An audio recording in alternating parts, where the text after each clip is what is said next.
Zone Arctique, la capsule d'actualité du Grand Nord canadien avec Nelly Guidici.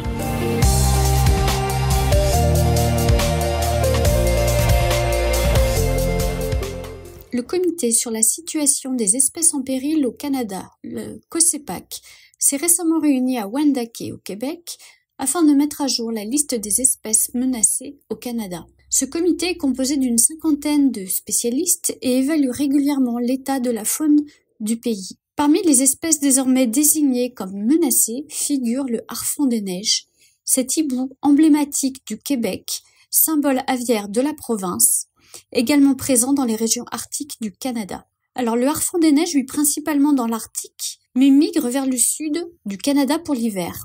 Ce hibou est présent dans toutes les provinces et territoires canadiens, et la majorité de sa population mondiale se trouve au Canada, c'est-à-dire 95%.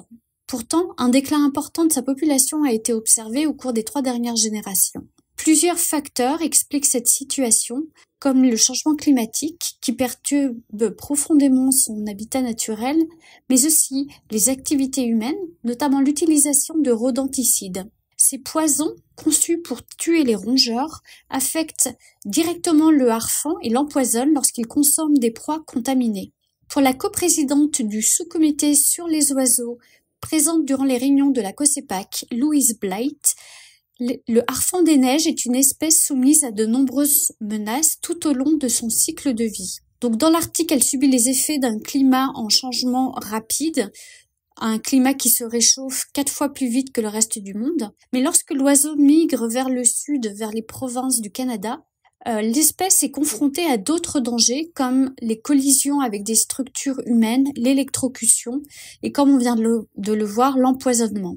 Pour Gregory Rand, gestionnaire adjoint au Musée canadien de la nature et aussi membre du comité, le Canada a une responsabilité étant donné que le pays héberge presque toute la population mondiale de cette espèce. D'après les relevés, il y a eu des déclins dans les populations au cours des 3 dernières générations qui ont fait de sorte que le statut a été révisé et que c'est maintenant une espèce menacée au Canada. Le Canada a vraiment une grande responsabilité pour le harfang, vu que c'est une espèce arctique et une grande partie de la population mondiale se retrouve au Canada. Donc, on a une grande responsabilité quand même. Outre le harfang des neiges, le COSEPAC a également évalué le statut de la lémargue atlantique, qui est aussi appelé requin du Groenland. Ce grand requin est présent dans les eaux froides et profondes de l'Atlantique Nord et de l'Arctique canadien et possède une biologie véritablement exceptionnelle. Il peut atteindre une taille de 5 mètres, peser plus d'1 tonne. Sa caractéristique la plus remarquable est sa longévité.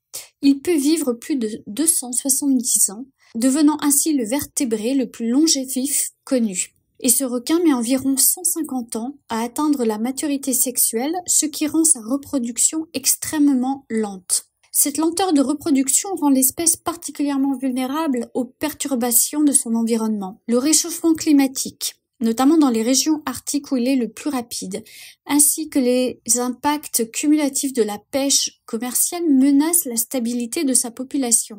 Bruce Leman est coprésident du sous-comité sur les poissons marins et pour lui, il y a une nécessité d'acquérir davantage de connaissances sur cette espèce méconnue dont la biologie complexe demande une approche prudente. Pour Monsieur Rand, les espèces à longue durée de vie et au faible taux de reproduction comme la lémargue atlantique, ces espèces peuvent connaître des déclins rapides lorsqu'elles sont confrontées à des menaces persistantes.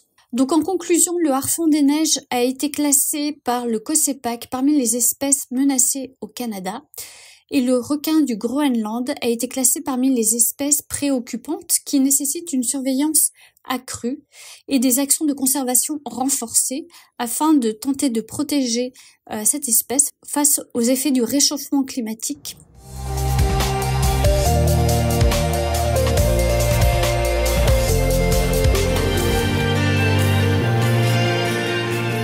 C'était Zone Arctique, la capsule d'information du Grand Nord canadien avec Nelly Guidici.